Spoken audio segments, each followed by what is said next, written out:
So, yesterday we talked on breakfast about the impact of Rose Ayling-Ellis on Strictly, of course, and how many more people have taken up sign language as a result of seeing her dance. It's not only been the Strictly effect. Dance venues across the country are reporting a surge in same-sex couples signing up for classes and competitions. Sophie van Bruggen has been to meet some of them.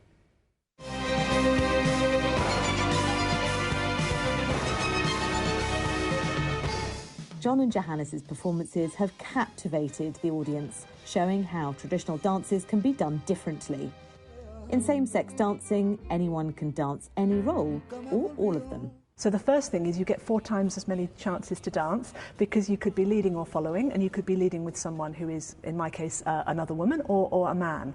So that's the first thing. The second thing, as you will have seen from John and Johannes, is you swap the lead, which is technically really difficult.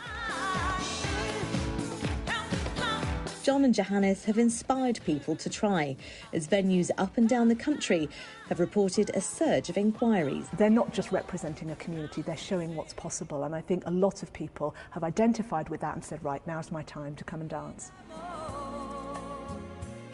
And for dancers like Tori and Anna, it's proved to be a liberating experience. To be able to dance with women and also to lead as well, I think it's super important to be able to try both roles and to get a sense of like being not limited by tradition, and to be able to dance kind of however and with whoever I like. I guess you have to learn like 2 types of steps, and you also have to ask the person whether they want to lead or follow.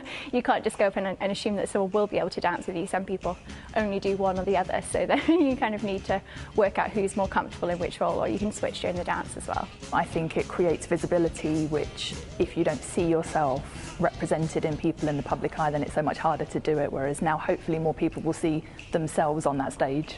So before I danced with Vishesh, I was dancing with a female partner, and so we used to compete in the mainstream, and then we actually ended up in a relationship, and I wanted to dance with Vishesh, so we decided to dance together, to compete together. We've been competing now for 5 years since. We recently became UK Equality Champions. I think it gives the nod, it gives the popularity that it needs. It's been around for a long time, but to give it that mainstream attention and making it normal is what I think has been the highlight. So I have a very special message from 2 dancers that you might have seen before.